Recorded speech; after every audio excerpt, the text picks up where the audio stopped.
Olá pessoal, professora Carolina Arantes aqui com vocês e nessa aula de hoje a gente vai fazer uma super revisão de alguns temas aí então que vão cair no concurso do Ministério do Meio Ambiente no próximo domingo, tá? Então essa é a nossa reta final para o MMA e a gente vai tratar aqui comigo dos blocos de biodiversidade, florestas e direitos animais, mudanças climáticas e bioeconomia, tá? Então pega o fôlego aí e vamos, que a gente vai ver aqui então os tópicos que podem ser mais cobrados aí para vocês na prova, tá? Lógico que não dá pra gente abordar todos os tópicos, mas a gente vai tentar aqui abordar, fazer uma mega revisão daqueles que são mais cobrados, tá bom? Se você ainda não é inscrito no canal do YouTube aqui do Soma Concursos, então já se inscreve no canal, vão ter outros eventos aí de preparação ainda para o MMA e de outros concursos, CNU tá aí, né? E outros concursos na área ambiental que ainda vão sair. Dá um like aí nesse vídeo, compartilha com seus amigos que você sabe que vai prestar também, porque vai ser uma mega revisão. Vocês vão ver que vai ser bem legal, bem produtivo, tá bom? Esse vídeo está sendo gravado, mas eu vou estar no chat ao vivo respondendo as perguntas com vocês, tá bom? Então, podem colocar lá. Se você não tá assistindo esse vídeo gravado, se você tá assistindo, se você não tá assistindo esse vídeo ao vivo, se você tá assistindo gravado, tiver qualquer dúvida em relação a esses temas, pode me procurar lá nas minhas redes sociais, colocar suas dúvidas que a gente responde para você, tá? Beleza? Então, bora lá começar a nossa mega revisão. Nosso primeiro tópico aqui de abordagem vai ser então um bloco de biodiversidade, florestas e direitos animais, que sem sombra de dúvida, gente, é a parte específica que tem mais conteúdo, tá? Que o conteúdo é mais denso aí para vocês estudarem. Então, duas coisas que eu quero falar. Primeiro, que aqui eu não coloquei todos os tópicos, óbvio que não dá tempo da gente fazer isso para todos os tópicos.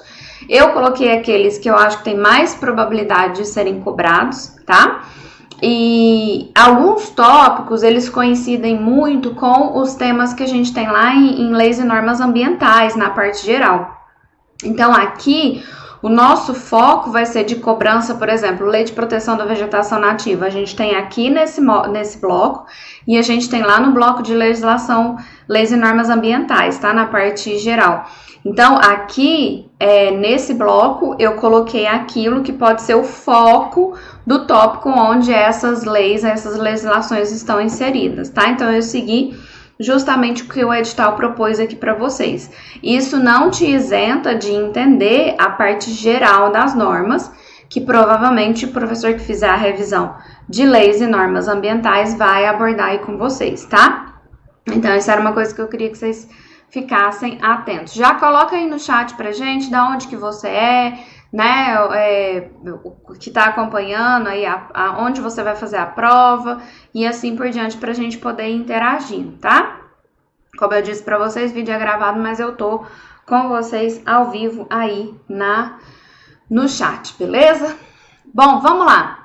Em relação ao Sistema de Unidade de Conservação, que é a Lei 9.985 de 2000, julgue o item que se segue. A criação de uma unidade de conservação deve ser precedida de consulta pública que permita identificar a localização, dimensão e os limites mais adequados para a unidade, excetuados o caso de criação de estação ecológica e reserva biológica. E aí, põe aí no chat para mim o que você responderia nessa questão. Aqui a gente está falando de criação de unidade de conservação. Aqui ele está falando que a unidade de conservação tem que ser criada mediante ali uma consulta pública, né? E aí, nessa consulta pública, a gente vai falar de localização, de dimensão, de limites mais adequados para a unidade de conservação.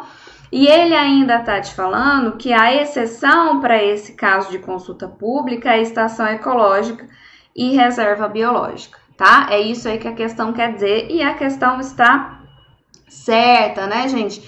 Vou te passar um resumão sobre essa parte de criação aí e outras coisas de unidade de conservação daqui a pouquinho, tá? Vamos aqui para a nossa próxima questão. Na próxima questão, a gente fala o seguinte: a respeito das áreas de preservação permanente, do procedimento de licenciamento ambiental, do plano plurianual de outorga florestal, do sistema de unidade de conservação da natureza, da responsabilidade ambiental e do Estatuto da Cidade, julgue os itens a seguir. Conforme a Lei 9.985 de 2000, que fala então do SNUC, é legítimo que o plano de manejo disponha sobre o cultivo de organismos geneticamente modificados nas áreas de proteção ambiental. E aí, o que você responderia aqui nessa questão? Me conta aí no chat. As áreas de proteção ambiental podem ter lá no plano de manejo alguma parte falando sobre organismo geneticamente modificado? E a resposta é sim, tá, gente? Então, a lei fala que o plano de manejo, ele vai falar sobre todas as atividades que a gente vai ter dentro, né, dessa unidade de conservação, tá? O que pode e o que não pode.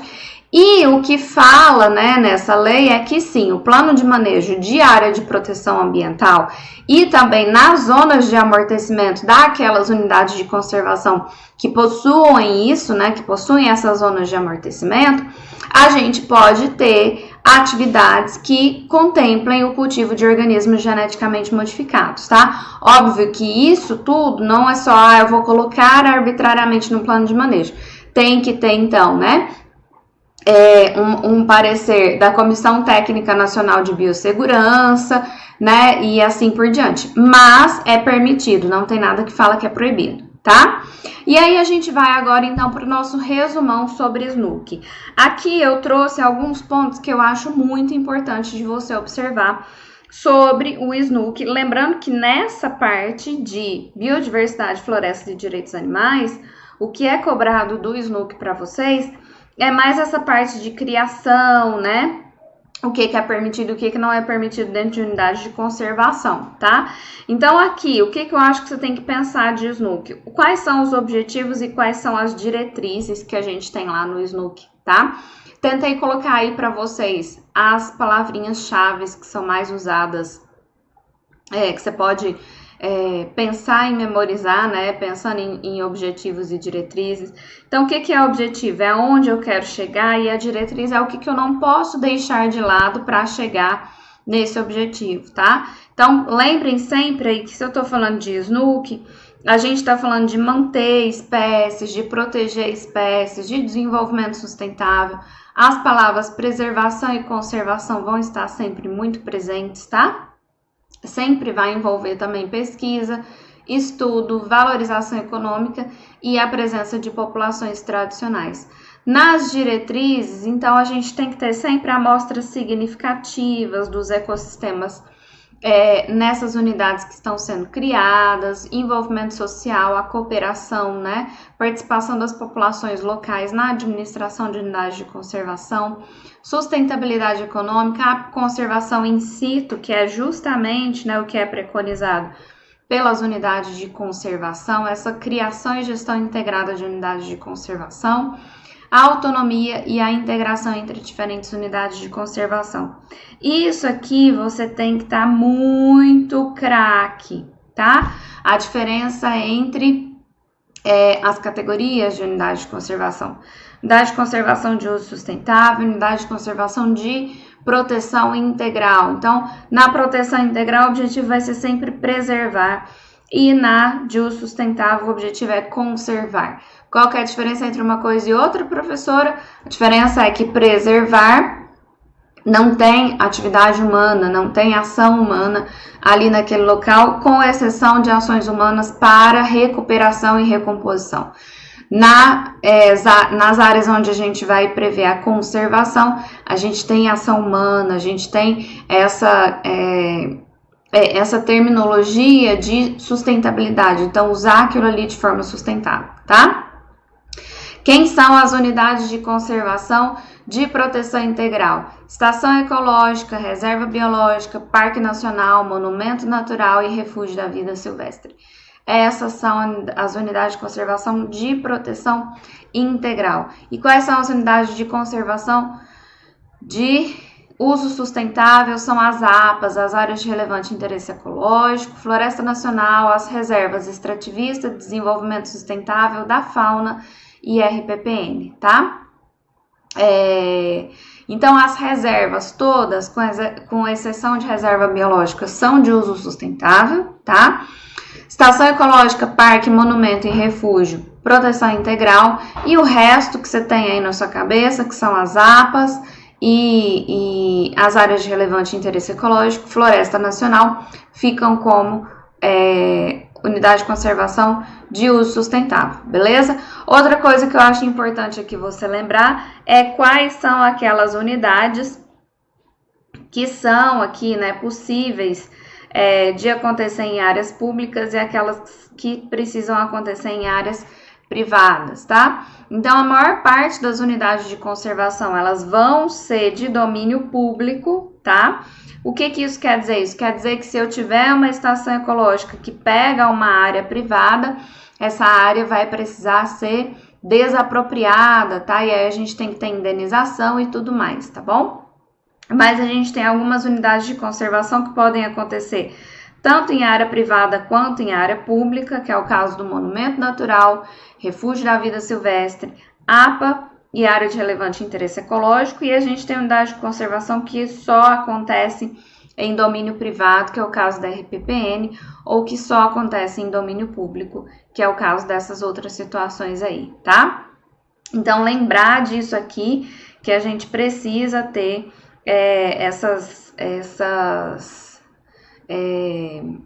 essa desapropriação em áreas que vão ser áreas de domínio público.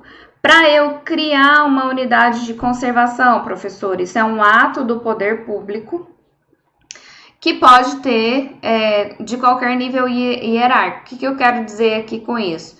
Eu quero dizer que pode ser uma lei, pode ser um decreto, tá? É um ato do poder público. Beleza? Então, o ato do poder público cria aquela unidade de conservação, não importa qual categoria, tá bom? E aí, professora, para eu ampliar essa unidade de conservação, quer dizer, eu quero aumentar a área que essa unidade de conservação comporta. Aí a gente tem que criar, né, isso vai poder acontecer a partir de um ato do poder público também, de mesmo nível hierárquico daquele que criou essa unidade de conservação. Então, se foi uma lei, vai ser por uma lei, ou de alguma ato legislativo que tenha o mesmo patamar de uma lei, tá? O que não pode? Não pode eu ampliar com um ato hierárquico diferente, tá bom? Um ato do poder público, um ato legislativo de nível hierárquico diferente, beleza? Então é isso, para criar e para ampliar não tem regras quanto à necessidade de ser obrigatoriamente uma lei. Se eu vou reduzir ou desafetar, a gente está reduzindo, eu estou prejudicando, vamos dizer assim, essa unidade de conservação. Aí, obrigatoriamente, tem que ser por lei específica. Ah, professora, mas a unidade de conservação foi criada por decreto, sei lá, por norma, por qualquer coisa assim. Não interessa, tá? Se eu vou reduzir ou desafetar, tem que ser obrigatoriamente por lei específica, tá? Outra coisa aqui, então, que foi, inclusive, aí cobrado na questão que a gente viu, né? Toda criação e ampliação precisa de consulta pública prévia, obrigatoriamente, tá? Quais são as unidades de conservação que se excetuam aqui? Estação ecológica e reserva biológica, não precisa dessa consulta pública, tá bom? Toda área, toda unidade de conservação precisa ter zona de amortecimento, obrigatoriamente. Quais são as exceções aqui? APA e RPPN, e toda unidade de conservação tem que ter plano de manejo, tá? Tem exceção, professora? Não. Todas as unidades de conservação precisam ter plano de manejo. Outra coisa que eu quero que você fique atento aqui é os objetivos gerais de cada uma dessas unidades de conservação. Então, estação ecológica é pesquisa. E aí, você precisa estar atento também aquelas unidades de conservação onde a gente pode ter visita ou não, onde a gente pode ter populações tradicionais vivendo, né, nessas unidades ou não. Então, já está marcado aqui para você, né? Isso aqui que está em rosa, destacado, são as unidades de conservação onde é permitido que as populações tradicionais que dependem daqueles recursos naturais para sua subsistência ou para sua expressão cultural, podem continuar nessas áreas. Floresta Nacional, Reserva Extrativista e Reserva de Desenvolvimento Sustentável são as 3 unidades de conservação onde as populações podem permanecer ali, né, morando, né, ficando naquela área, tá? E os objetivos de cada um. É importante você tentar associar, então, né, estação ecológica, pesquisa, APA é uma área maior, é uma área extensa, área de relevante interesse ecológico e área urbana de menor tamanho, enfim, sempre tentar associar aí, tá, o objetivo de uma unidade de conservação com o seu nome específico, beleza? Bom, vamos aqui então para o nosso próximo tópico. Questão aí. Durante o licenciamento ambiental de um empreendimento, foi verificado que a atividade provocaria perda de biodiversidade e de recursos naturais, como vegetação nativa, hábitat, corredor ecológico e ecossistemas essenciais para a flora e a fauna. Para equacionar esse dano ambiental no estudo de impactos ambientais, foi apresentado projeto alternativo para ampliação e compensação ambiental. Nessa situação hipotética, a compensação ambiental é facultativa, pois, como já foi apresentado o projeto alternativo, o órgão ambiental competente aceitará a substituição. E aí, o que você me fala aí? Essa questão tá certa ou tá errada? Questãozinha errada, né, gente? A gente tem que entender que quando eu tenho, então, aqui tá falando que o empreendimento, ele vai provocar perda de biodiversidade de recursos naturais. Isso quer dizer que ele tem significativo impacto ambiental, tá? Se ele tem significativo impacto ambiental, é obrigatório, obriga esse empreendimento a apoiar a implementação de unidade de conservação do grupo de proteção integral, tá, gente? Vai poder ser outro grupo, professora? Vai poder ser outro grupo, como a gente vai ver ali, tá? Mas, sendo, então, um empreendimento que causa grande, significativo impacto ambiental, ele obrigatoriamente tem que pegar uma parte dos investimentos dele e apoiar a criação de unidade de conservação de proteção integral em regra, tá? A gente tem algumas exceções. Vamos ver aqui o nosso resumo, então, sobre compensação ambiental. Então, tá aí, né? É obrigatório, presta atenção aqui, ó, obrigatório o apoio à implementação e à manutenção de unidade de conservação de proteção integral, tá? Quem faz, então, os valores, quem vai balizar esses valores a serem pagos ali, então, mediante essa compensação, vai ser o órgão ambiental competente, tá? E ele faz essa análise dos valores a partir dos danos decorrentes das atividades. E é também o órgão ambiental que define a unidade de conservação que vai ser beneficiada, tá? Lógico que esse órgão ambiental vai definir mediante o que está proposto no EIA-RIMA, mais o que o empreendedor possa manifestar de interesse, tá?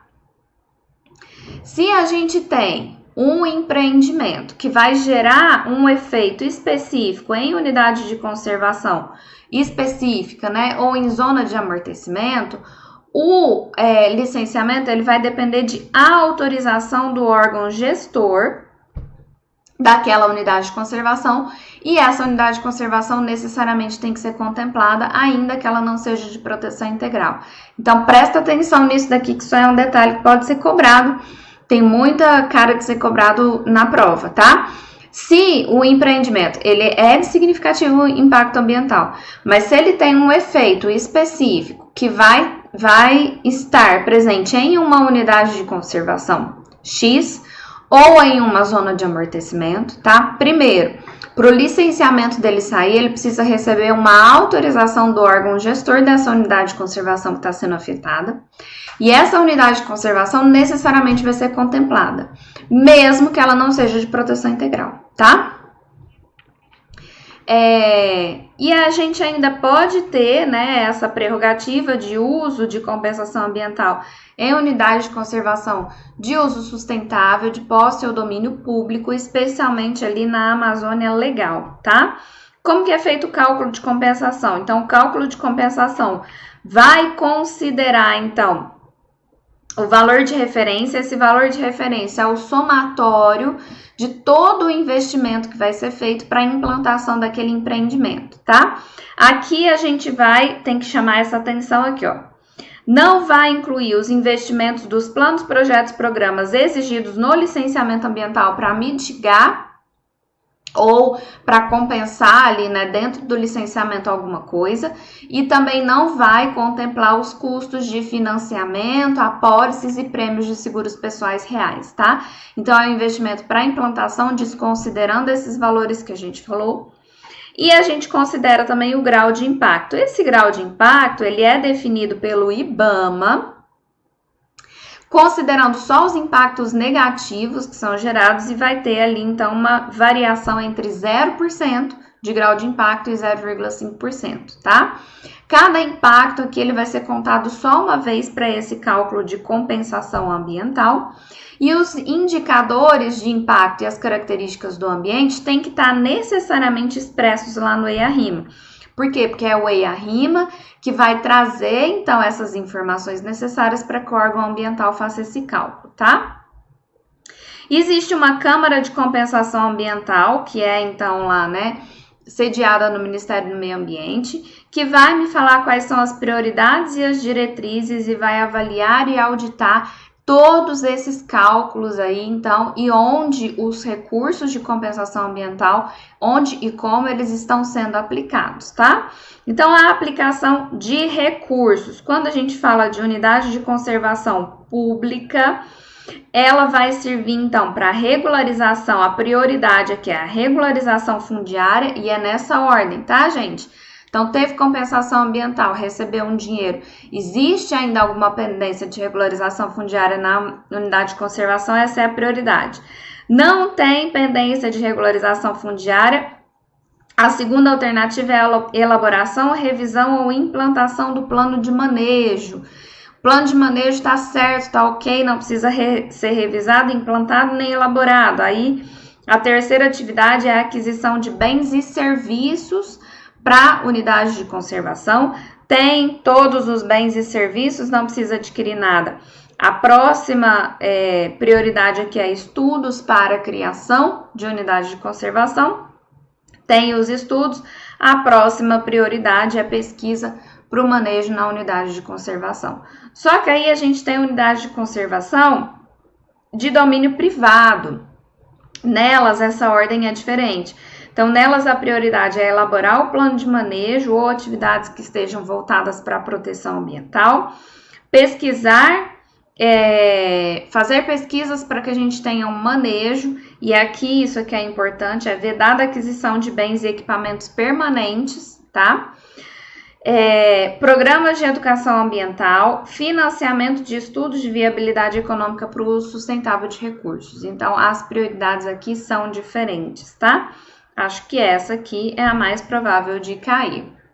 Bom, dentro ali do cálculo, né, de compensação ambiental, o recurso desse cálculo aqui, ele pode acontecer, então, o órgão ambiental fez o cálculo de compensação ambiental. O empreendimento, ele tem 10 dias para entrar com, ele pode entrar com o recurso daquele cálculo, falar que tá absurdo, que tá muito caro, que não é isso. E aí, a partir do recebimento desse recurso, então, o órgão ambiental que fez o cálculo, ele tem 10 dias para se manifestar. Se ele não se manifestar, então, em 5 dias, isso vai para uma autoridade superior. E essa autoridade superior tem 30 dias para julgar, ou mais 30 dias aí, caso isso seja expressamente motivado. E aí a gente tem lá o valor final, que vai ser cobrado pela compensação ambiental, tá? E aí quem vai definir, quem vai destinar a aplicação desse recurso é o IBAMA, com ali apoio do ICMBio, do que está exposto no EIA-RIMA e à vontade do empreendedor, beleza? Ótimo! É isso aí que você tem que saber de compensação ambiental. Bora aqui então para a próxima questão. Acerca do manejo florestal sustentável e recuperação de áreas degradadas, julgue os itens a seguir. A recuperação de área degradada consiste no retorno do ecossistema ao mais próximo possível de sua condição original. E aí, gente, o que você me fala? Recuperação de área degradada é isso? Recompor é retornar o ecossistema mais próximo do original? Põe aí para mim no chat. Tá errado, né, professora? Por quê? Por causa disso aqui, tá? Recuperar não necessariamente implica em voltar para a condição original. Vamos para o nosso resumão aqui de recuperação da vegetação nativa. Então, a gente tem esses conceitos de regeneração natural, restauração ecológica e recuperação ou recomposição. Então, tentem entender aí que restauração é voltar para o ambiente natural e recuperação ou recomposição não necessariamente, tá? Você só vai restituir esse ecossistema. Dentro de APP, em área consolidada, a gente pode ter a recomposição vegetal por meio de regeneração natural, plantio de mudas nativas mais regeneração natural e o plantio de mudas exóticas mais nativas, desde que isso não ultrapasse 50% da área total ser recomposta, tá? Então, eu não posso ter mais de 50% da área com presença de exótica. E isso só é permitido para pequenas propriedades ou posse rural familiar. Já na reserva legal, a gente vai poder ali recompor. Essa recomposição, então, tem que acontecer até 20 anos, sendo que a cada 2 anos a gente tem que ter pelo menos 1/10 da área recomposta. Posso ter que também intercalar exótica com nativa? Pode, tá? Na mesma proporção, até 50% da área. E nesse caso, a gente pode ter exploração econômica, tá bom? A gente ainda tem a possibilidade de ter compensação em reserva legal. Para ter compensação em reserva legal, a área tem que estar inscrita no cadastro ambiental rural. Pode fazer, então, por meio, né, de cota de reserva ambiental, servidão ambiental, doação para o poder público de áreas em unidade de conservação e ou por excedente de reserva legal, tá? Essa compensação só pode acontecer em área que tenha a mesma extensão ou extensão equivalente do que vai ser compensado, no mesmo bioma, de preferência quando é fora do estado, em áreas prioritárias para conservação, e isso não deve, de forma alguma, viabilizar a conversão de novas áreas, tá? Aqui eu trouxe para vocês algumas coisas também que podem cair, que é o Proveg e Planaveg. Bom a gente ter aqui noção das diretrizes desses dois programas. Então, é um programa específico e um plano específico do governo para a recomposição de vegetação nativa. Então, tentem entender que a diferença de um e outro, que isso pode vir te confundindo aí. Importante lembrar também que para a implantação do Planaveg, a gente tem o Conaveg, né? Que faz esse meio de campo. E a gente tem lá os planos para controle de desmatamento, que são divididos em 4 eixos, quais sejam atividades produtivas sustentáveis, monitoramento e controle ambiental, ordenamento fundiário e instrumentos normativos e econômicos. Acho que a prova pode vir tentando te confundir nesses eixos aqui também, tá? Resumão aí para vocês, bora para a próxima. A Política Nacional de Biodiversidade representa um marco referencial para a gestão da biodiversidade no Brasil. A esse respeito, julgue os próximos itens. Um dos objetivos específicos pertencentes à diretriz 4, conservação ex situ de espécies. Do componente 2, conservação da biodiversidade, corresponde a desenvolver, promover e apoiar estudos e estabelecer metodologias para preservação e manutenção dos bancos de material genético das espécies nativas. E aí? O que você me fala dessa questão? Você já deve estar cansado de fazer ela e tá certo, né? O que você precisa lembrar aqui sobre Política Nacional de Biodiversidade? Quais são os princípios? Sempre aqui destacando o valor intrínseco da biodiversidade. Independente do valor que ela tem para o homem, o direito soberano dos estados em explorar essa biodiversidade, a responsabilidade de todos, porém de forma diferenciada, entre os países desenvolvidos e em desenvolvimento, né? E tentar entender que a gente tem uma política nacional de biodiversidade que vai, então, querer conservar a biodiversidade, mas promovendo o uso sustentável e a repartição justa e equitativa dos benefícios derivados, então, dos recursos genéticos e do componente do patrimônio genético e do conhecimento tradicional associado. Para alcançar esse objetivo, a gente não pode deixar de lado a cooperação entre os estados e entre as nações, a integração dessa política com outros planos, fazer, né, a prevenção, o combate às causas que gerem redução de biodiversidade, sustentabilidade e gestão descentralizada são as diretrizes que a gente não pode deixar de lado.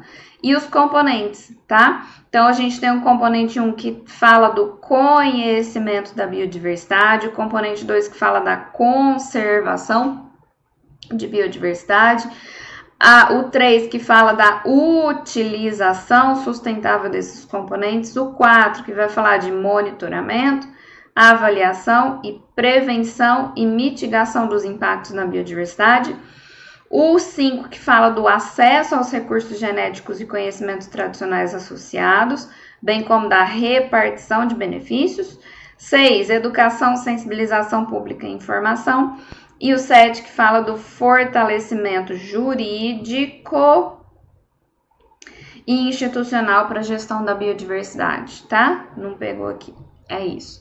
Então, tentem memorizar essa ordem aí, porque, gente, é sacanagem? mas a Sebrasp pode querer te bagunçar nessa ordem de componente, tá? Então, infelizmente, é isso aí. Não temos muito o que fazer. Próximo tópico, com base no disposto no anexo 2519 de 1998, que dispõe sobre a Convenção sobre Diversidade Biológica, julgue o item. Conservação in situ é o conjunto de métodos, procedimentos e políticas que visam a proteção a longo prazo das espécies, além da manutenção dos processos ecológicos, para prevenir a simplificação de sistemas naturais. E aí, conservação in situ é isso aí, gente? Errado, né?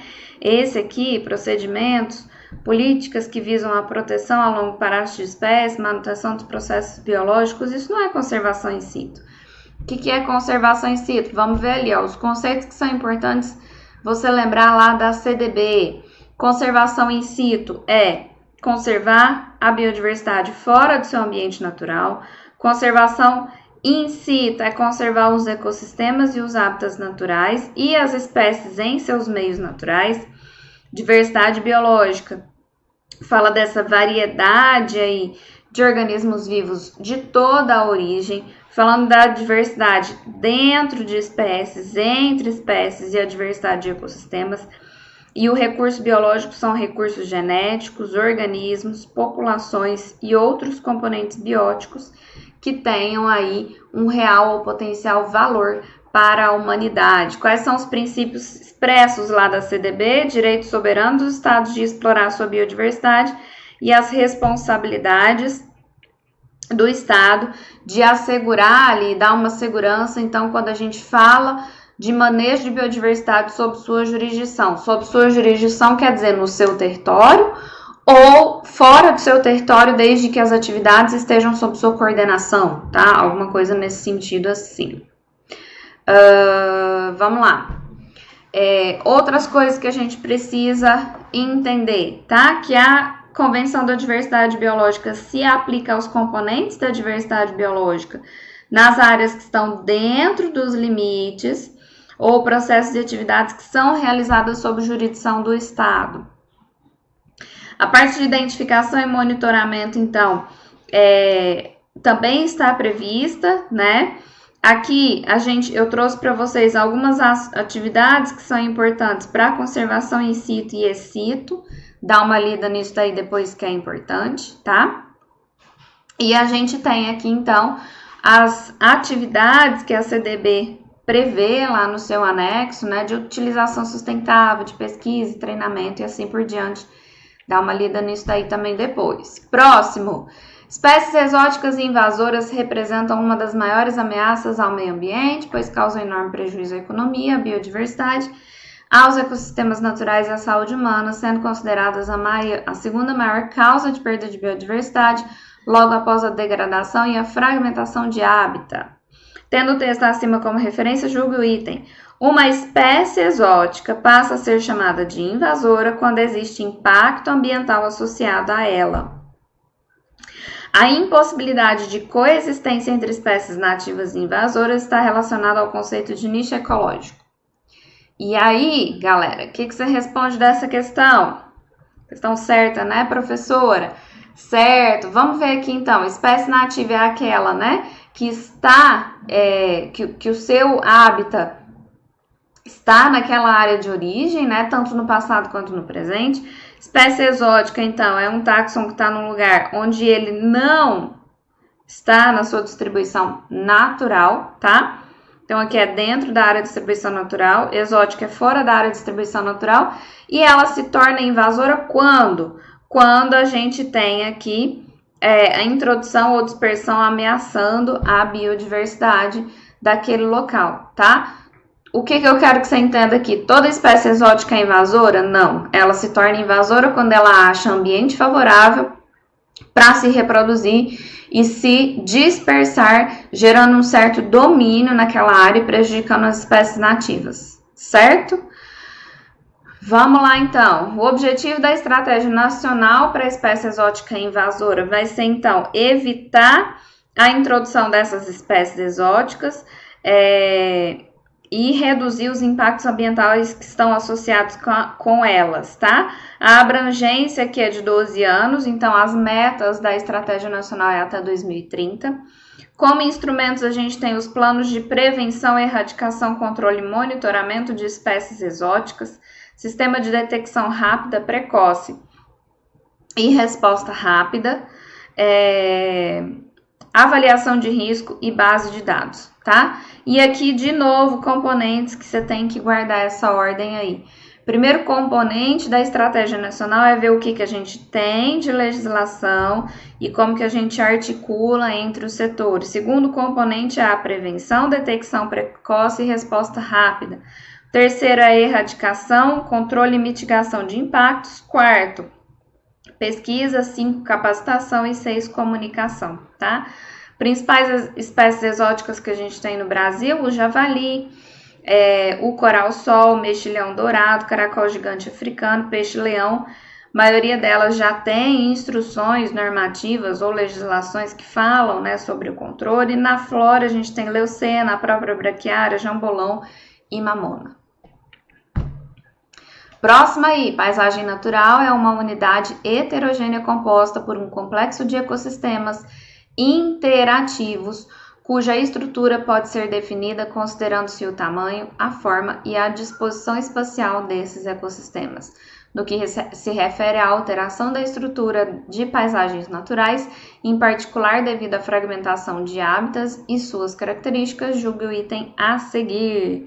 Após uma grande área de hábitat ser dividida em fragmentos, algumas espécies podem tornar-se mais abundantes. E aí, galera? Certinho, né, professora? Eu vou, então, mudar as condições ali, isso pode favorecer algumas espécies. Um resumão aí para você, então, do que você precisa lembrar de ecologia da paisagem, tá? Tem muito mais coisa do que isso, mas é o que a gente acha que pode ser cobrado aí de você na prova. Conceito de fragmentação, conceito de efeito de borda, tudo isso, né, a fragmentação gera aí, então, a maior probabilidade de endocruzamento, que vai ter redução da biodiversidade. A composição da matriz de entorno, que é a composição que a gente tem, então, entre dois fragmentos, né? Interfere muito em como esses dois fragmentos vão se comportar, principalmente em termos de conectividade. Importante você lembrar das teorias, né, do que a gente tem lá na teoria de biogeografia de ilhas. Então, quanto maior o fragmento e menor o isolamento, mais espécies a gente vai ter ali, ainda que a área seja fragmentada. Porém, se a gente tem grandes distâncias entre fragmentos, a gente tem uma menor dispersão e um menor número de espécies que vão conseguir colonizar ali.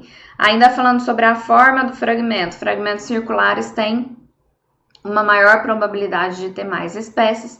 Lógico, gente, que aqui eu quero que você entenda que o que eu coloquei aqui são coisas gerais. Você não considera só essas características, você tem que ver tamanho, distância, forma, matriz, isso tudo junto para estabelecer se é uma área que vai ter maior ou menor biodiversidade, tá? Conceito de metapopulação, que fala então dessas populações isoladas, mas que mantêm fluxo gênico. O que eu quero dizer com isso? Então, eu tenho aqui espécie 1 e aqui não tem espécie 1 nesse, tá? Só que não tem no T1. Então, no T1 é assim, no T1 não tem. Quando eu falo no T2, então, em um determinado momento aqui, eu vou ter espécie 1 no T2 e aqui espécie 1. Quer dizer, ela vai aqui para esse ambiente em determinado período. Isso não quer dizer que naquele tempo ali, T1, eu tenha tido extinção ou qualquer coisa desse tipo, mas o conceito de metapopulação é esse, de que a gente pode ter, então, essas espécies isoladas que mantenham fluxo gênico. A conectividade é a integração entre esses fragmentos que podem acontecer de diferentes formas. Palavrinhas que eu acho que podem aparecer na sua prova é corredor ecológico e stepping stones. Stepping stones são patches, são fragmentos aqui na paisagem, locais em que a espécie então vai fazer aqui como se fossem saltos, pulos, né? Para poder se movimentar, tá? A gente tem que entender a diferença entre conectividade estrutural e funcional. Então, ainda que eu tenha uma conectividade estrutural, quer dizer, eu consigo ligar um fragmento com o outro, essa conectividade só vai funcionar se ela for funcional, quer dizer que se a espécie conseguir fazer este caminho, tá? Então, ainda que eu tenha uma conectividade, ela pode não funcionar, ela pode não ser funcional, tá? Conceito de hotspot de biodiversidade, que são aquelas áreas que têm alta biodiversidade, mas que têm também alto grau de degradação. São áreas prioritárias para conservação e aqui no Brasil a gente só tem duas. Presta atenção nisso daqui. Cerrado e Mata Atlântica, tá? Professora, Amazônia não é? Não é, tá? Então, para a gente ter hotspot de biodiversidade, a gente tem que ter a área com alta biodiversidade e com alto grau de degradação. No Brasil, Cerrado e Mata Atlântica, não inventa, tá bom? Endemismos são as áreas onde a gente vai ter espécies que só ocorrem ali, é específico. E as áreas de endemismo são áreas com ocorrência de diversas espécies endêmicas. Presta atenção aqui, tá?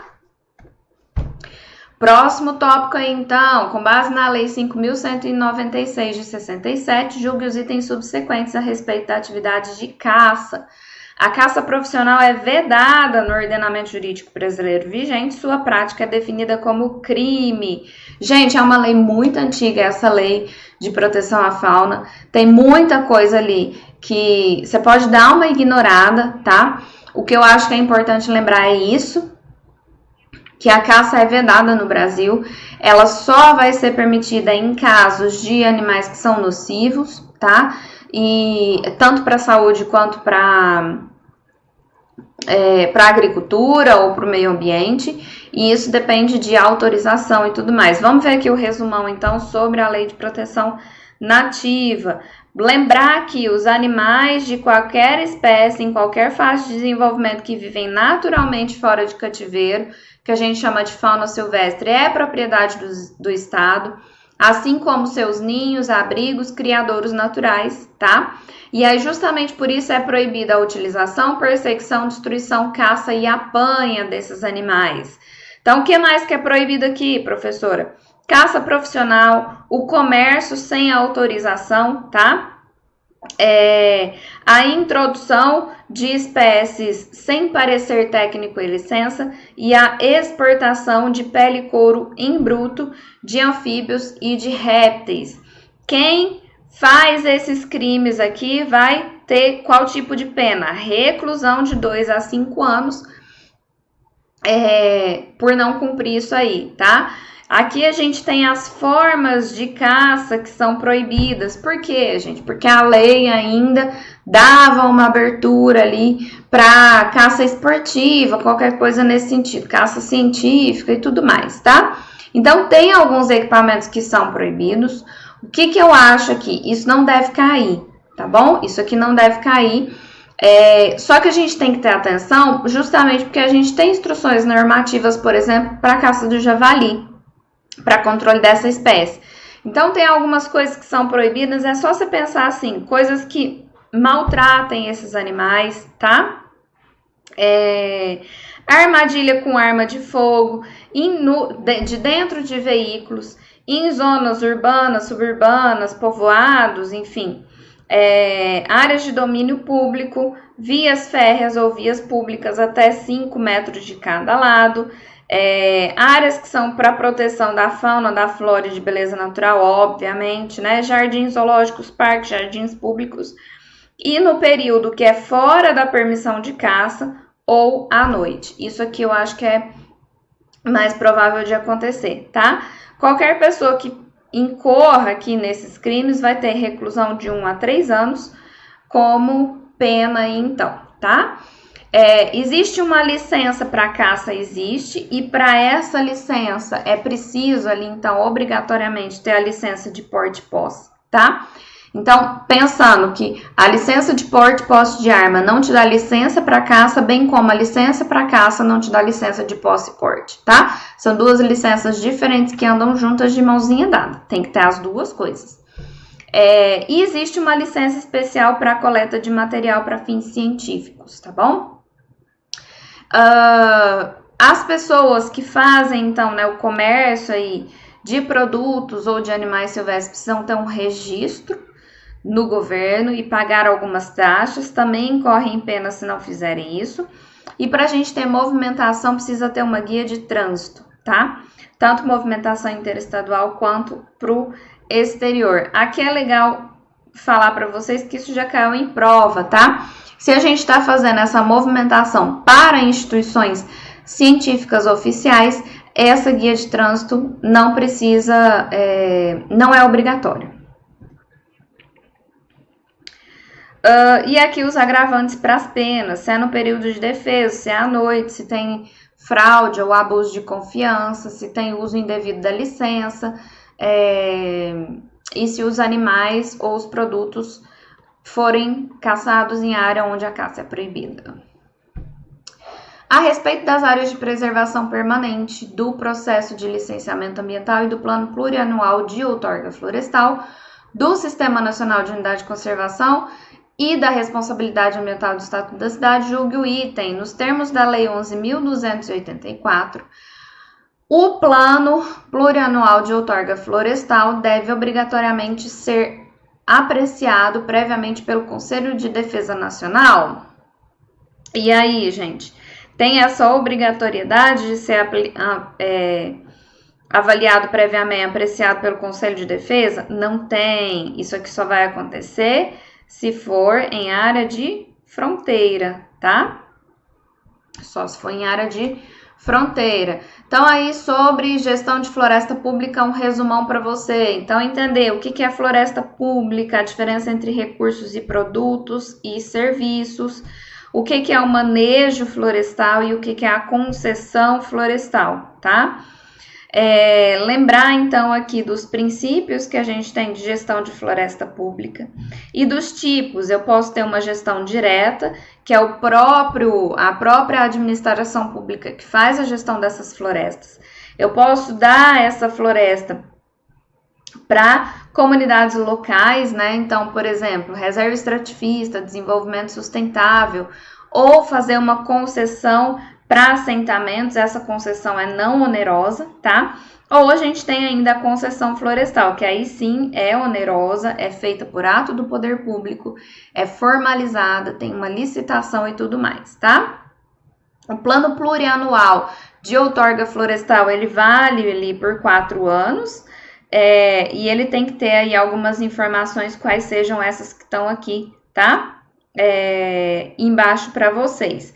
Quem pode participar da concessão florestal, que é essa última modalidade aqui, são empresas que são instituídas por leis brasileiras e que têm sede e administração no Brasil, que não tenham débitos relacionados às questões ambientais e que não tenham decisões condenatórias com trânsito em julgado em relação a crimes ambientais, tá?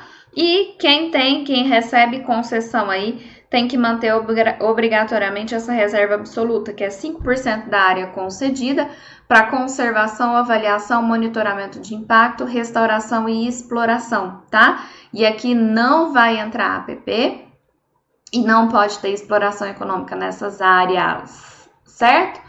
Bora lá, mais uma então. No setor florestal, a avaliação dos recursos existentes se dá por meio da medição ou estimação de atributos das árvores e das florestas, utilizando-se métodos e instrumentos apropriados. Acerca de dendometria e inventário florestal, julgue os itens que se seguem. O inventário florestal é um dos itens indispensáveis pelo plano de manejo, pois as estimativas nele contidas fornecem parâmetros para estabelecer o nível de manejo na floresta e as medidas para manutenção da produção sustentável. O que você me fala dessa questão? Certinha, é sim um dos itens indispensáveis aí para a gente fazer o plano de manejo. Vamos ver aqui uma revisão sobre manejo florestal sustentável e inventário florestal. Então, de novo, o conceito de manejo florestal, a diferença entre manejo florestal empresarial, que vai ser feito ali, né, numa escala maior e com maior investimento, manejo florestal comunitário, que é feito por comunidades tradicionais para subsistência, e a concessão florestal, que é quando a gente tem o governo, então, concedendo para que pessoas façam essa exploração, sempre aqui pensando em técnicas de manejo de impacto reduzido, tá? Lembrar que o ciclo de corte é esse intervalo entre duas explorações aí, então, que a gente tem plano de manejo florestal sustentável com o uso de máquinas e sem o uso de máquinas. Se eu não uso máquinas, o ciclo de corte vai ser de no mínimo 10 anos e a gente tem uma exploração menor de 10 metros cúbicos por hectare. E esse plano de manejo ele é chamado de plano de manejo florestal sustentável de baixa intensidade. Se eu tenho máquinas, o ciclo de corte aumenta, vai de 25 a 35 anos. A quantidade também aumenta, é 30 metros cúbicos por hectare. E a gente chama ele de plano de manejo florestal sustentável pleno. Quando a gente fala em manejo sustentável, a gente está falando de etapa pré-exploratória, onde a gente vai avaliar tudo, né, fazer um planejamento dessa exploração. A etapa exploratória, que é a exploração em si, que depende de autorização. E a etapa pós-exploratória, que fala dessa manutenção, avaliação dos danos e tudo mais, tá? A gente pode ter inventário amostral, que é quando a gente faz o inventário por meio de parcelas, unidades amostrais. Então, a gente não faz a análise da área total. Essas unidades amostrais, elas podem ser aleatórias, sistemáticas ou mistas. E a gente tem um inventário a 100%, quando a gente vai avaliar 100% da área ou a área total para as árvores comerciais, tá? Então, medir 100% das árvores que vão ser cortadas aí para o comércio, beleza? Gente, revisão express, revisão rápida que a gente vai passar agora pro próximo bloco, que é o bloco de mudanças do clima. Bora lá então para a primeira questão. O Instituto Brasileiro de Floresta e Estatística, IBGE, divide o território brasileiro em 6 biomas continentais. Com relação aos biomas brasileiros, julgue os itens. Em anos de forte atuação do fenômeno Laninha, o bioma Caatinga costuma apresentar índices pluviométricos acima da média histórica nos meses de dezembro, janeiro e fevereiro. E aí? É isso aí que a Laninha faz? Aumenta chuva na Caatinga? Certinho, né, gente? É muito provável de cair coisas sobre esses dois fenômenos, até porque a gente esteve aí, então, sob efeito do El Niño. Então, o El Niño, ele é o aquecimento incomum das águas lá do Pacífico, tá? E ele gera precipitações intensas na região sul, aumento de temperatura na região sul e sudeste, aumento de seca no nordeste, redução da precipitação no norte, tá? Que foi justamente o que aconteceu esse ano. Laninha meio que faz o contrário, então ele resfria a água do Pacífico e a gente tem, então, frente fria na região nordeste, precipitação intensa nas regiões norte e nordeste, seca intensa no sul e frente fria mais rápidas e intensa no centro-sul, tá? Então é meio que o contrário. Outros fenômenos que você tem que lembrar são as tempestades tropicais, as ilhas de calor e a inversão térmica, tá? Lembrar do efeito estufa, o que é, que é um fenômeno natural e que é intensificado pela atividade humana, gerando o que a gente chama de aquecimento global, que é esse aumento da temperatura média anual da Terra, tá? Em decorrência de mudanças nos padrões climáticos por ações humanas. E as mudanças climáticas são mudanças desse estado do clima que podem ser naturais ou antrópicas, tá? O Acordo de Paris é um tratado internacional sobre mudanças climáticas que entrou em vigor em 2016, estabelecendo que todos os países desenvolvidos serão obrigados a fazer reduções de emissões de gás de efeito estufa. E aí? Responde aí para mim, questão errada. O que tá errado, professora? Ninguém é obrigado, tá? É tudo voluntário. Vamos ver aqui um resumão de Protocolo de Kyoto e Acordo de Paris. Primeiro Protocolo de Kyoto, ele foi o primeiro tratado internacional falando dessas emissões de gás de efeito estufa, né? Tem aí duas fases dele, que vai de 2008 a 2012, e a segunda fase vai de 2013 a 2020. Os gases envolvidos aqui são, então, né, o CO2, o metano, o óxido nitroso, o hidrofluorcarbonos, o perfluorcarbono e o hexafluoreto de enxofre, tá? Esses são os gases que estão aqui. O que o Protocolo de Kyoto trouxe? Medidas aqui, então, para eficiência energética, para proteger sumidouros, para a gente ter formas sustentáveis de agricultura, pesquisa para a gente ter, então, ali, né, energia renovável, sequestro de carbono, redução de emissões no setor produtivo, redução de emissão de metano e recuperação energética, principalmente na parte de resíduos sólidos, cooperação, intercâmbio de informações e ações que minimizassem o efeito da mudança do clima, tá? Então, o que a gente usa aqui é o CO2 equivalente, né? A emissão de CO2 equivalente. E aí, na primeira fase, a ideia era reduzir 5% dessa emissão em comparação aos níveis de 1990. E na segunda etapa aqui, depois do Acordo de Doha, era então reduzir 18% em relação a esses níveis de 1990, tá? As fontes aqui, então, utilizadas nesse protocolo, então, seriam a fonte de energia, processos industriais, uso de solventes e outros produtos, agricultura e resíduos, tá? Importante esse inventário anual que passou a ser feito, então, e controlado, né, por todos os países signatários. Enfatizar também a responsabilidade comum mais diferenciada, sendo então os países desenvolvidos aí tendo um papel importante para financiamento e apoio aos países em desenvolvimento, e os mecanismos, que é a implementação conjunta. Que é essa implementação conjunta?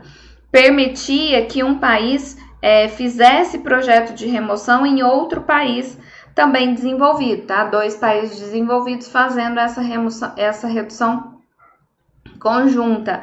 O comércio de emissões, que então permitiu a venda da sobra dessas unidades de redução de emissão, e o mecanismo de desenvolvimento, que permitiu a participação de países que não eram signatários do acordo e que não eram desenvolvidos, a partir da execução de projetos de redução de emissão em seus países, criando ali então as reduções certificadas de emissão que podiam ser vendidas para países desenvolvidos. A gente tem essa medida aqui de 1 tonelada de CO2 equivale a um crédito de carbono no mercado.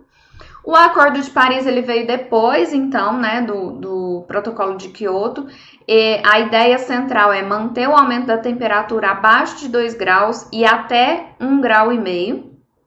O objetivo central é ter essa resposta global aí à ameaça da mudança do clima e aumentar a capacidade dos países em lidar com os impactos decorrentes da mudança do clima, tá? Aqui essas palavras são importantes, né? Resiliência, adaptação, economia de baixo carbono.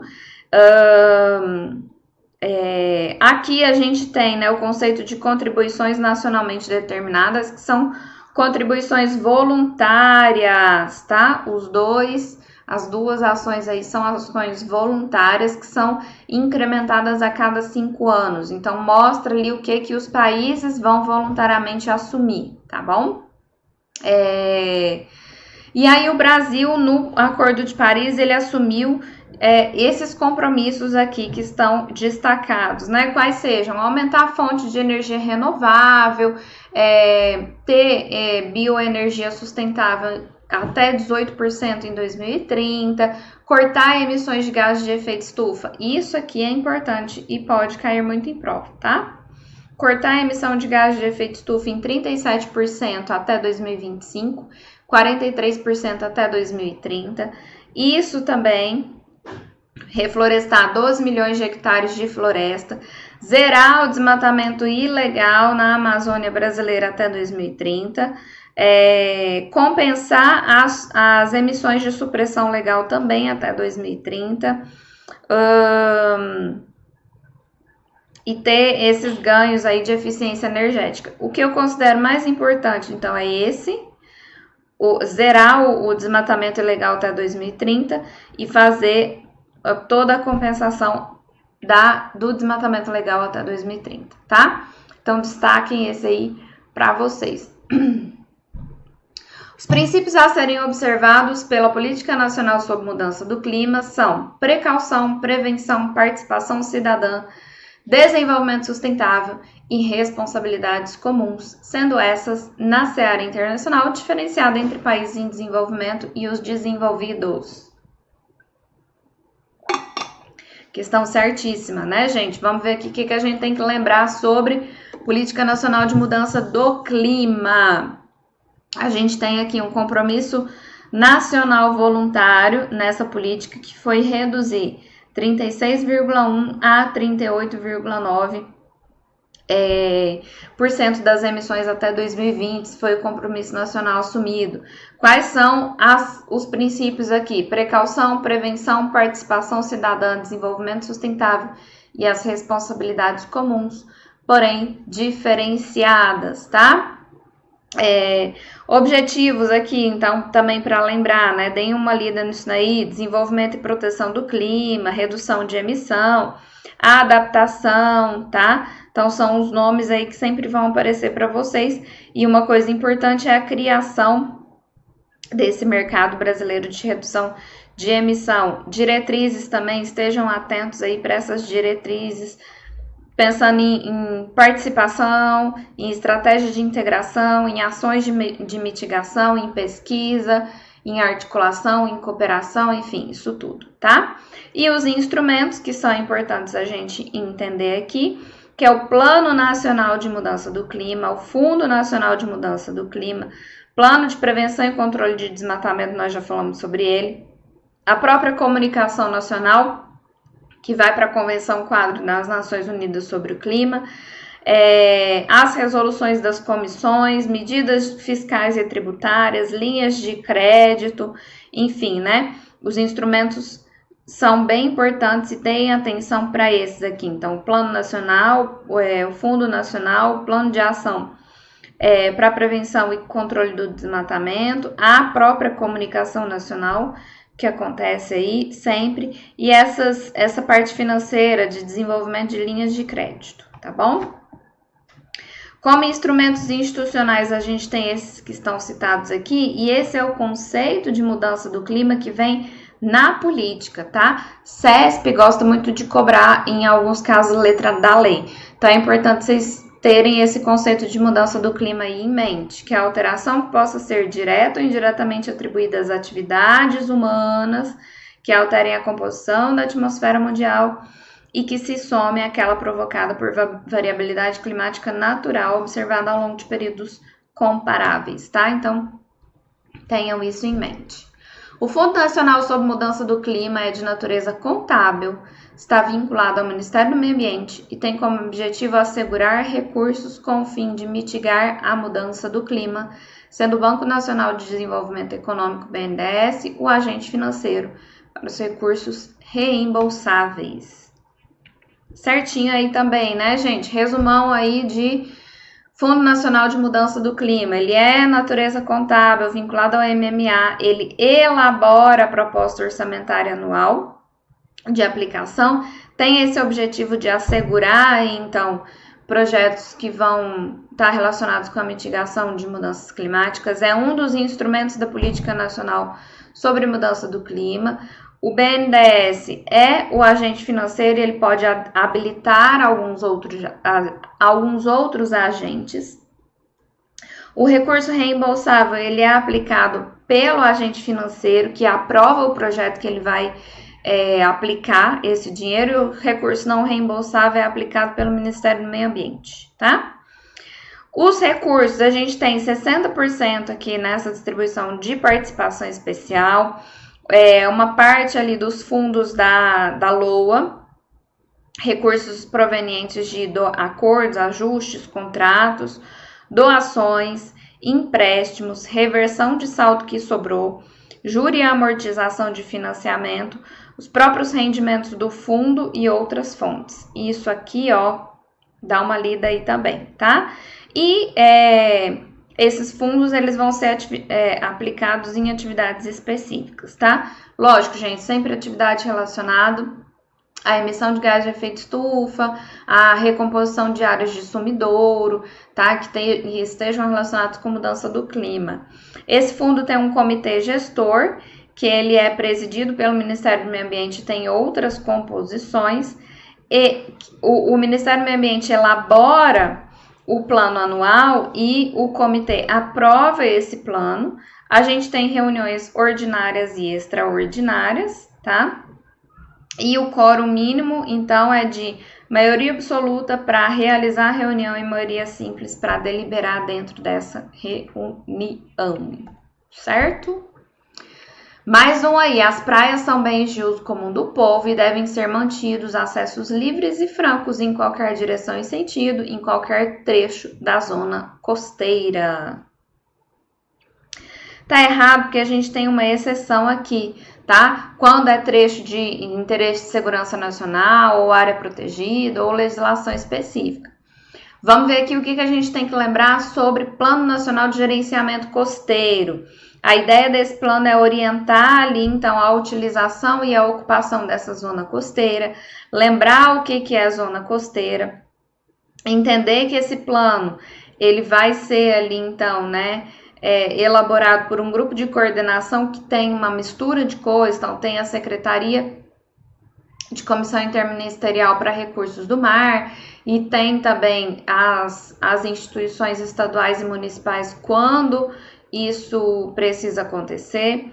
Lembrar que a gente tem aqui, então, como gerenciamento costeiro, os bens possíveis de serem gerenciados são os recursos naturais renováveis e não renováveis, os sítios ecológicos e os monumentos, como, por exemplo, patrimônio natural, histórico e tudo mais, tá? O gerenciamento costeiro tem que considerar aspectos de urbanização, de uso do solo, de parcelamento e assim por diante. A gente tem um Plano Nacional de Gerenciamento Costeiro, mas a gente precisa desenvolver aí, cada esfera precisa desenvolver seu próprio plano, que são os estaduais e municipais. Esses planos, eles vão trazer limitações de uso e ocupação e sempre vai valer aquela limitação que é mais restritiva, tá? O que não pode aqui, gente? Isso é uma coisa básica de legislação. Não pode uma lei federal, uma lei nacional, ser contrariada por uma lei estadual ou municipal, ou seja, uma lei municipal vai ser mais permissiva do que a lei estadual ou do que a lei federal.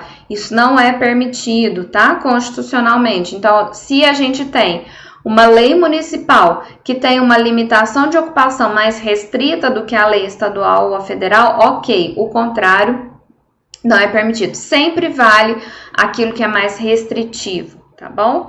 O licenciamento tem aqui que observar os planos e necessita ali necessariamente de EIA e a RIMA, tá? O Plano Nacional, Estadual e Municipal pode prever a unidade de conservação. E tem aqui esse conceito de praia, né? Que as praias são áreas cobertas e descobertas periodicamente com água, mais aquela faixa de detrito, né, de areia, até o limite onde se inicia a vegetação natural ou outro ecossistema. E é um bem público de uso comum do povo que precisa sim ter acesso livre e franco. Mas, se a gente está falando de trecho de interesse de segurança nacional e área protegida por legislação, esse acesso pode ser restringido, ok? Revisão expressa aqui de mudança climática. Agora a gente vai para o nosso último bloco, que é o bloco de bioeconomia, tá? Bora lá então. O valor econômico de um recurso ambiental é o resultado das somas de valor de uso, produção, descarte e reciclagem dos produtos com certificação ambiental. Valor econômico ambiental, que é o VERA, é isso? Não, né, gente? O que é aqui, então? Resumão aí para você, ó. Pega aí. Valor econômico do recurso ambiental, ele é a soma dos valores de uso e valor de não uso, tá, gente? O que é valor de uso? Valor de uso é o valor de uso direto, valor de uso indireto e o valor de oportunidade, tá? E o valor de não uso é esse valor de existência. Tentem lembrar aí esses conceitos de cada um desses valores. Uso direto é o que eu uso diretamente, uso indireto é o que eu uso indiretamente, oportunidade é aquele recurso que tem um potencial de uso de alguma forma, e o valor de existência é a existência do recurso por si, tá? Independente do valor que ele possa ter para o homem. A gente tem alguns métodos de valorização ambiental ou valoração ambiental, que são os métodos de valoração contingente. O que esse método considera? A preferência no mercado hipotético para a aplicação de questionário. O método de custo-viagem, que vai me falar ali qual que é o gasto do visitante para usufruir de um determinado recurso. O método de preços hedônicos, que ele me considera ali, né? Ele faz essa comparação dos preços em mercados existentes, tá? Então, uma comparação com o mercado. O método dose-resposta, que me fala da produção marginal, produtividade marginal. Então, é a correlação de variáveis ambientais para estimar um dano ambiental. Então, como que esse preço marginal passa a ser afetado por esse dano. O método de custo de reposição é quanto eu vou gastar para reparar um dano. O método de custo evitado é quanto eu vou gastar para evitar um dano. E o método de custo de oportunidade é quanto eu perco de rendimento por conta de uma restrição ambiental, tá? Quais são os custos que a gente pode ter, os custos ambientais que a gente pode ter? Custo de prevenção, que é para evitar um dano, custo de avaliação, que é manter a qualidade ambiental, falhas internas, que são erros no processo produtivo que gera dano, falha externa, são falhas no mercado que vão gerar consequências na produção, e os custos ambientais intangíveis, que são custos difíceis de serem quantificados. Por exemplo, teve algum dano ambiental. qual é a desvalorização da ação daquela empresa por conta disso. Preciso ser lembrado da análise do ciclo de vida, que mostra, então, né, essas entradas, saídas e os impactos de um processo produtivo. Conceito de ecodesign, que fala da redução de impacto justamente aqui acompanhando esse processo produtivo. E o conceito de ecoeficiência, que é a gente, então, produzir bens e serviços com preço competitivo e que vai ter, então, aí menos impacto pro ambiente. Beleza? Próxima. A concessão de Bolsa Verde é uma das modalidades de pagamento por serviços ambientais? É isso aí, gente? Não, né? Bolsa Verde é um programa aqui do governo e pagamento por serviços ambientais é outra coisa. Então, o que você precisa lembrar de pagamentos por serviços ambientais? A gente tem 4 tipos de serviços ecossistêmicos, que são os serviços de provisão, por onde a gente tem bens e serviços sendo providos, né, sendo então provisionados para a gente. A gente tem serviço de suporte, que é o que mantém a vida, por exemplo, ciclo de nutrientes, é o que mantém a vida ali. A gente tem serviço de regulação, que mantém os processos ecossistêmicos, por exemplo, sequestro de carbono, e a gente tem os serviços culturais, que são não materiais, por exemplo, o turismo, tá? O pagamento por serviços ambientais pode acontecer por pagamento direto, monetário ou não, por prestação de melhorias sociais, isso aqui, ó, Sebrasp gosta de pegar muito, compensação vinculada a certificado de redução de emissão por desmatamento e degradação, título verde, comodato e cota de reserva ambiental. Qual é o objetivo do pagamento por serviço ambiental? É a gente conseguir valorizar, ter segurança hídrica e assim por diante, tá? Diretrizes, isso aqui é legal você sempre destacar essas duas coisas, né? O princípio do provedor, recebedor e do usuário pagador estão bem presentes no pagamento por serviços ambientais.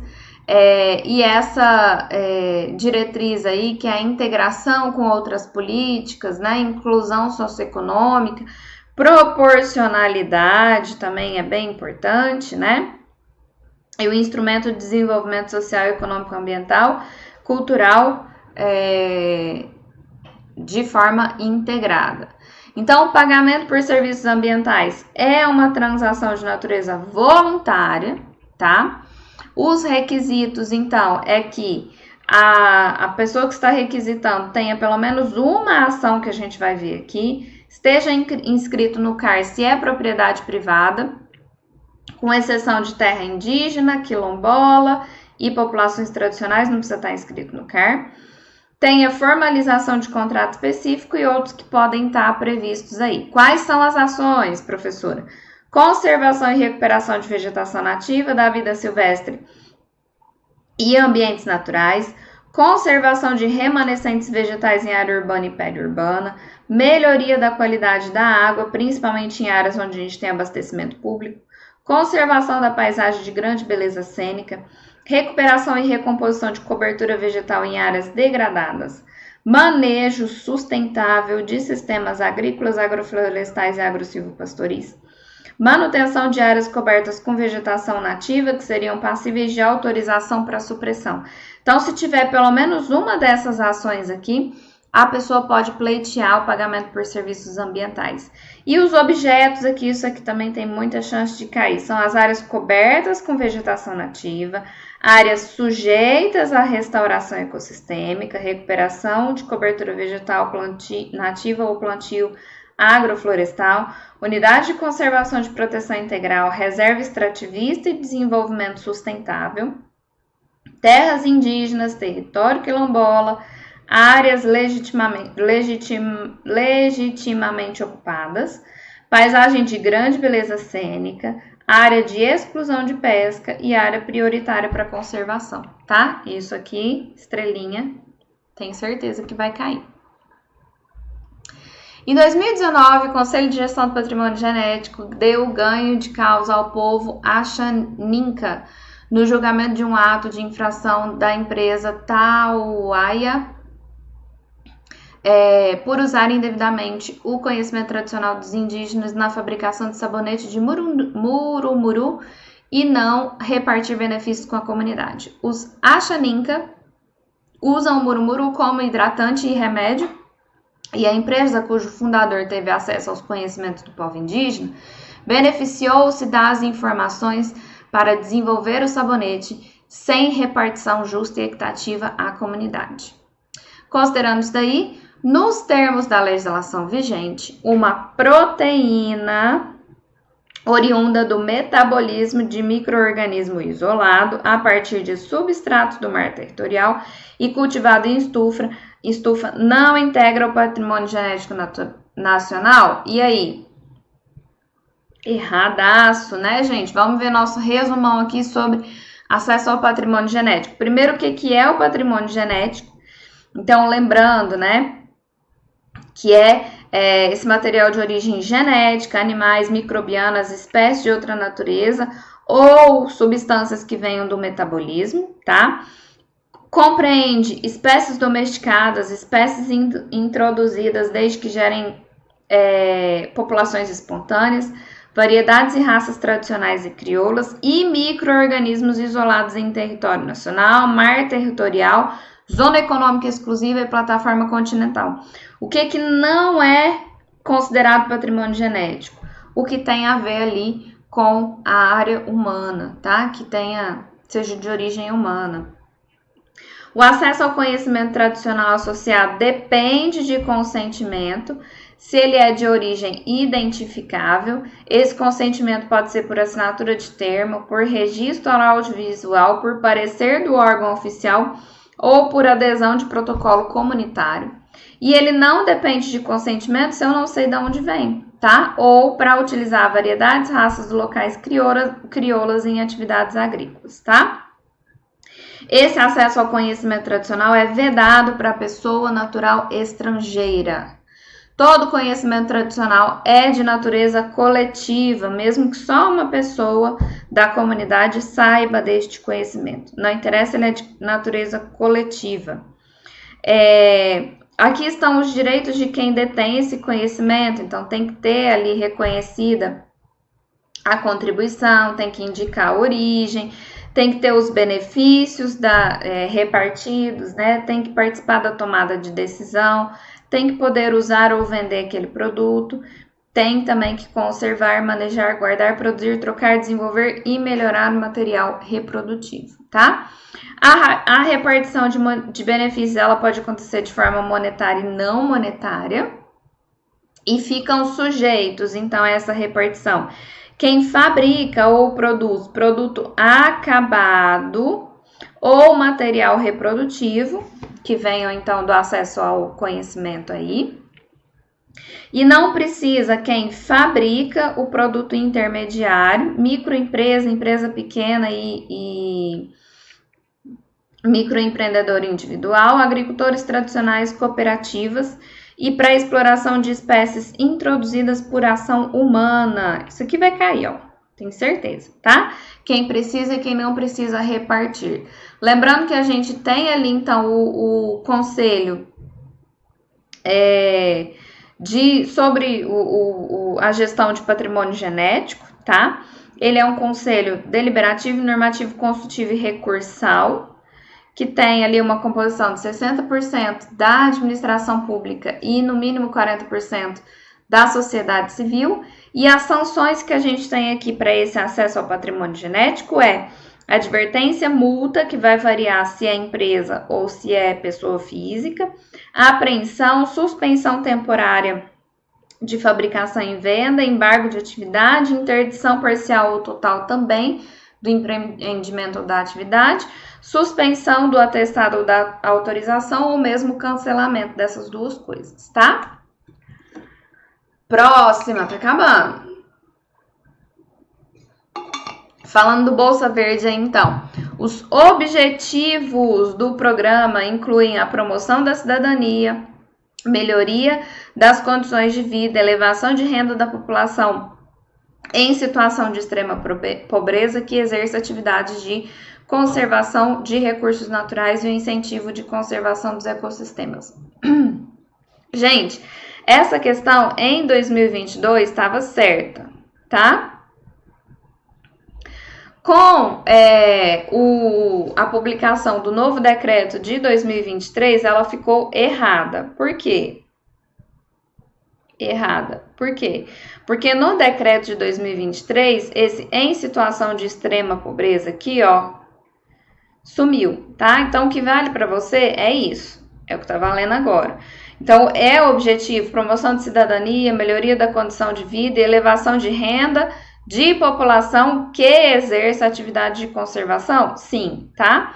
Você esquece essa extrema pobreza aqui, que o novo decreto tirou isso, tá bom? Então, é isso aí que você tem que lembrar. Resumão de Bolsa Verde. Qual que é o objetivo, então? Conservar ecossistema, cidadania, melhoria da condição de vida e elevação de renda. De novo, não tem ali extrema pobreza. Participação e capacitação ambiental, social e educacional. Quem é família beneficiária? Aí sim, família de baixa renda que esteja cadastrada lá no CAD Único, inscrita no CAD Único e desenvolva atividade de conservação.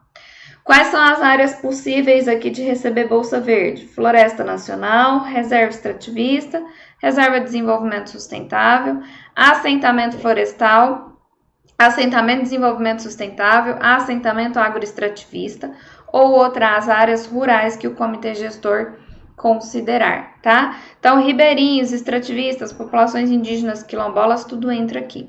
E quais são as atividades que precisam ser feitas para que seja passível de receber o Bolsa Verde? Manutenção da cobertura vegetal e uso sustentável. Então, manejo florestal sustentável, sistemas agroflorestais, enriquecimento florestal com espécie nativa, aquicultura e pesca sustentável e outras atividades sustentáveis e agroecológicas, tá?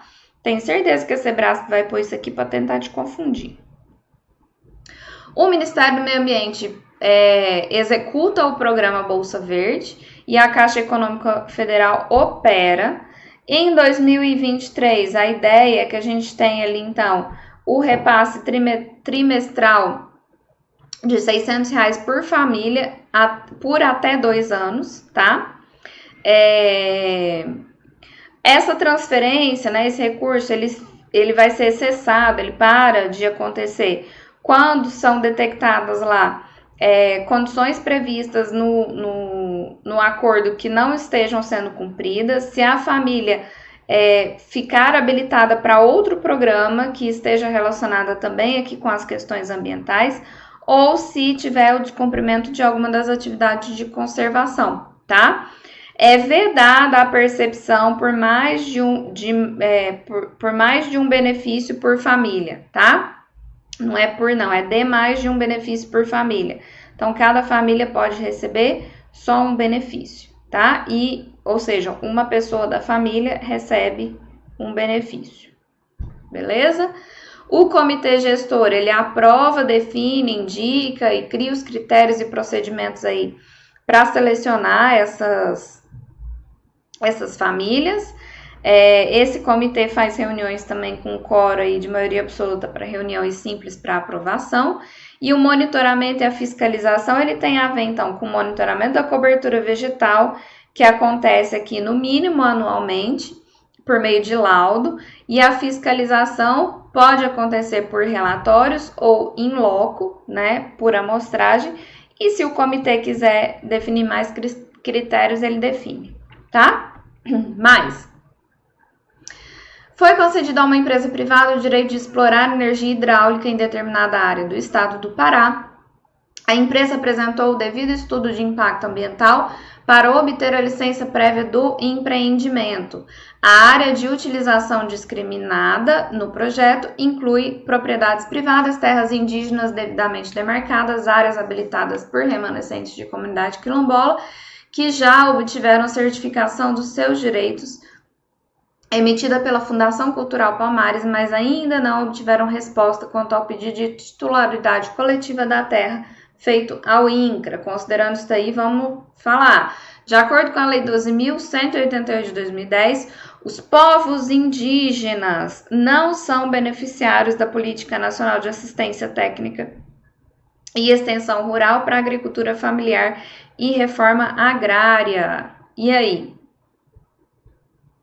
Tá errado, eles são sim beneficiários. Vamos ver aí sobre a terra, o que você tem que entender. Então, a gente tem o Pronater e o Penater, Quem é beneficiário? Assentado de reforma agrária, povos indígenas, remanescentes quilombolas, povos e comunidades tradicionais, agricultores familiares, empreendedores familiares rurais, silvicultores, aquicultores, extrativistas e pescadores, tá? São beneficiários aí, então, de entrar no Pronater ou no Penater.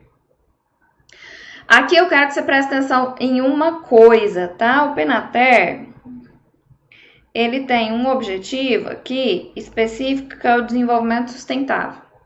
É desenvolvimento sustentável, ponto. Objetivo.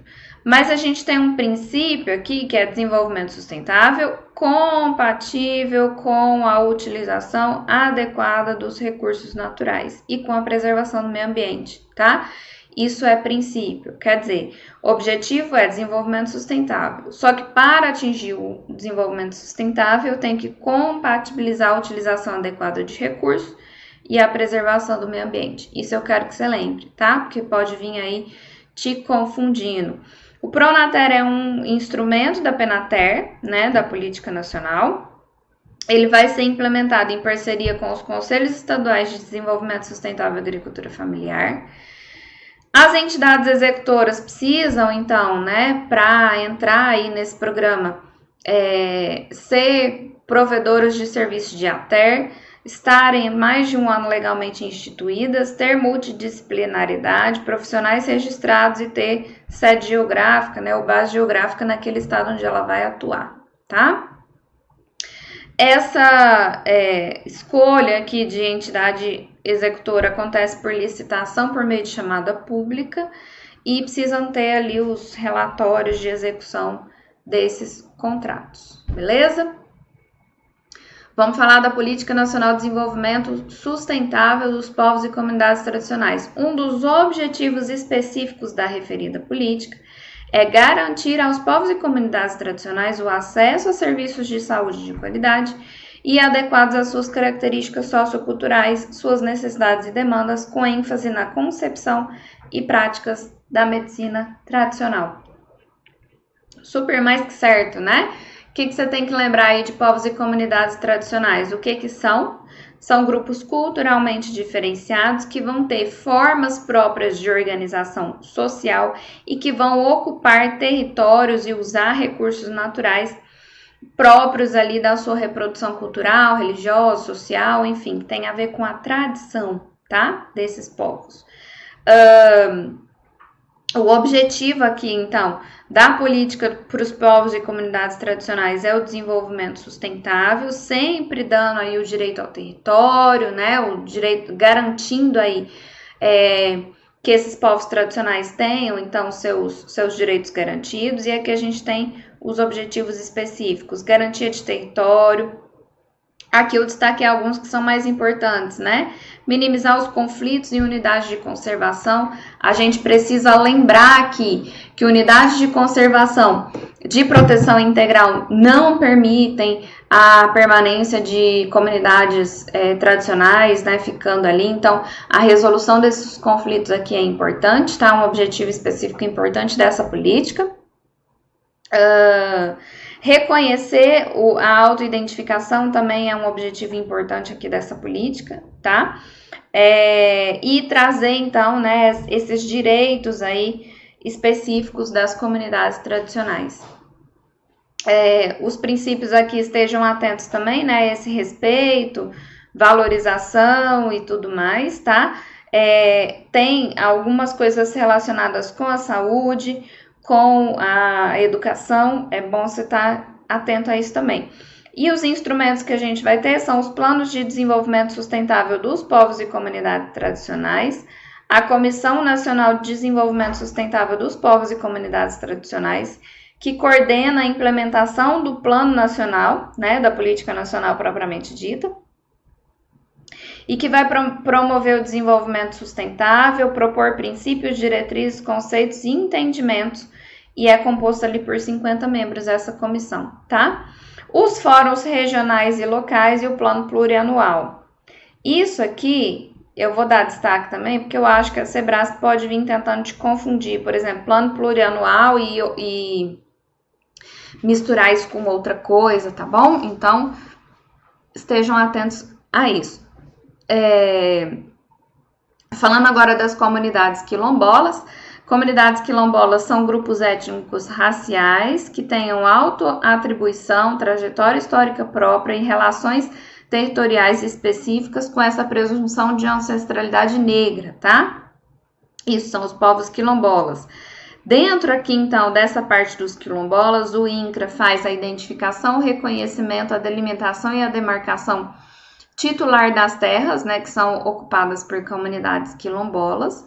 E aí, depois que o INCRA faz esse reconhecimento, ele precisa publicar 2 vezes consecutivas um edital no Diário Oficial da União sobre essa demarcação, tá? E aí, as pessoas têm 90 dias para contestar. Existe a Secretaria Especial de Políticas e Promoção de Desigualdade Racial, que também trabalha aqui nessa parte das comunidades quilombolas, que tem ali, então, né, a função de garantir os direitos éticos e territoriais desses povos e dar aí o subsídio, o respaldo, por exemplo, jurídico, quando tiver algum tipo de contestação. E a gente tem a Fundação Cultural Palmares, que garante a preservação da identidade cultural, né? Subsidia os trabalhos e tudo mais, tá?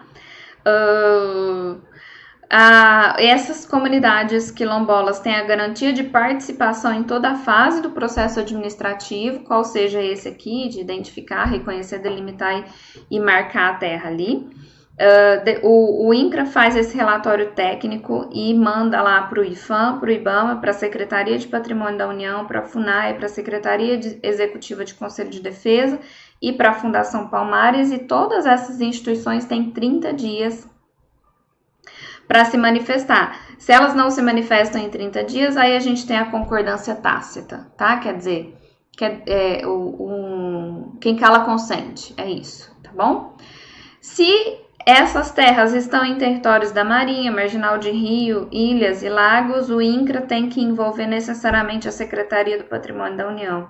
Se está em unidade de conservação, área de segurança nacional, faixa de fronteira e terras indígenas, ele vai envolver o IBAMA, Secretaria Executiva do Conselho de Defesa, FUNAI e a Fundação Palmares. Aqui faltou também ICMBio.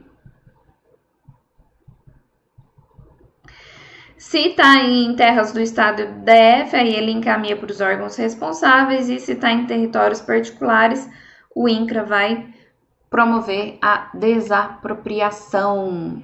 Caramba, gente, quase aqui então 2 horas, 1h37 de aula para vocês com uma revisão master. Tentei fazer o mais rápido possível aqui que a gente conseguiu, tá? Como eu te disse, coloca as dúvidas aí que eu vou respondendo para você. Se você não tá ao vivo, deixa suas dúvidas lá no meu Instagram, @carolsarantes, que eu vou dedicar essa semana para responder as dúvidas para vocês, tá? No mais, gente, tenham tranquilidade de que vocês fizeram o que vocês puderam até agora, tá?